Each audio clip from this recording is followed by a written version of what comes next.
رسول اللہ صلی اللہ علیہ وسلم فرمایا کرتے تھے ذکر اخاک بما یکرہ، تم اپنے بھائی کے عدم موجودگی میں ایسا تذکرہ کرنا جو اسے ناگوار گزرے، اسی کا نام غیبت ہے۔ عام ہے وہ بات صحیح ہو یا غلط، اس سے کوئی سروکار نہیں ہے۔ اپنے بھائی کے عدم موجودگی میں ایسا تذکرہ کرنا جو اسے ناگوار گزرے، ذکر اخاک بما یکرہ، یہ غیبت ہے۔ اور پھر اس کی تشبیہ ایسی گھناؤنی چیز کے ساتھ دی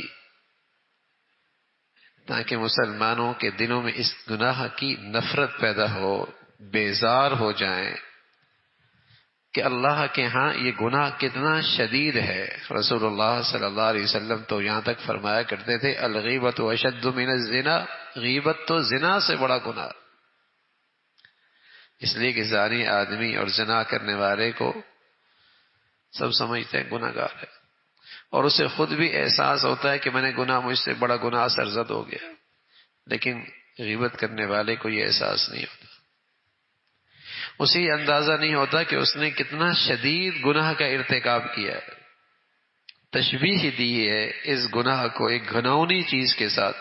کیا تم اسے پسند کرتے ہو کہ اپنے مردار بھائی کا گوشت کھاؤ؟ یقیناً تم اسے ناپسند کرتے ہو۔ تو یہ تو ایسا ہے جیسے اپنے مردار بھائی کا گوشت نوچنا ہے۔ جیسے جسم کا گوشت نوچا جائے تو جسم کو تکلیف ہوتی ہے، غیبت سے آدمی کے دل کو تکلیف ہوتی ہے۔ کسی کی غیبت کی جائے تو اس کے دل کو تکلیف ہوتی، اور جیسے مردار کی حس نہیں ہوتی اس کا گوشت نوچنے سے، ایسی بظاہر یوں ہے کہ وہ عدم موجودگی میں، چونکہ وہ موجود نہیں ہے، تمہیں اس کا حس نہیں ہے، لیکن اس گناہ کی تشبیہ ایسی ہے جیسے مردار کا گوشت کھانا۔ تو فرمایا کہ تمہارا معاشرہ، تمہاری زندگیاں اس غیبت کے گناہ سے محفوظ ہو جائیں۔ بس اوقات کیا کہتا ہے، سچ تو کہہ رہا ہوں، ارے میاں سچ نہ کہتا، جھوٹ کہتا تو بہتان ہوتا، یہ تو بہتان ہوتا۔ اس کی سزا تو دنیا کے اندر بھی کوڑے ہیں۔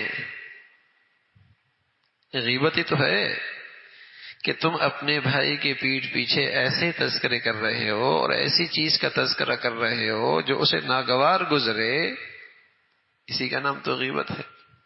وَلَا يَغْتَبْ بَعْضُكُمْ بَعْضًا، کہ تم کسی کی غیبت نہ کرو، اور یقیناً تم اسے پسند نہیں کرتے کہ اپنے مردار بھائی کا گوشت کھاؤ۔ آدمی تصور کرے نا کہ دسترخوان پہ مردار پڑا ہو، کوئی اسے نوچ کے کھا رہا، تو کون کیا کہے گا، یہ تم درندے ہو۔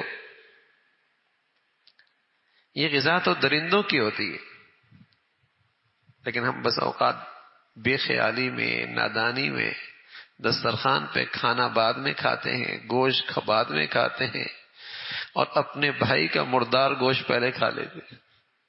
غیبت کر رہے ہوتے، غیبت کر رہے ہوتے۔ غیبت کی ایسی عادت پڑ گئی ہے کہ شاید ہی کوئی مجلس اس کے بغیر بنتی ہو، اور پھر اس کے گناہ کا احساس بھی نہیں۔ یہی تو میرے عزیزو نقصان ہے نا، کہ نیکیاں تو ہوتی ہیں لیکن چونکہ گناہوں کا ارتکاب بھی ہے، اس کا نور نہیں ہوتا۔ ہم اپنی زندگی میں پھر اس گناہ کا نور محسوس نہیں کرتے۔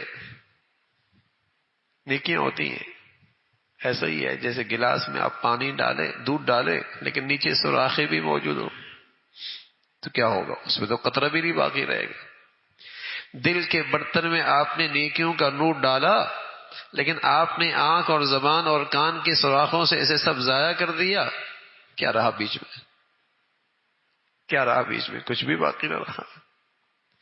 قطرہ قطرہ بھی گلاس میں دودھ ڈالتے رہنا، لیکن نیچے سے اس کا حصہ محفوظ ہو تو بھر جائے گا۔ تھوڑی نیکی بھی ہو لیکن گناہوں کا ارتکاب نہ ہو تو دل نیکیوں کے نور سے بھر جائے گا۔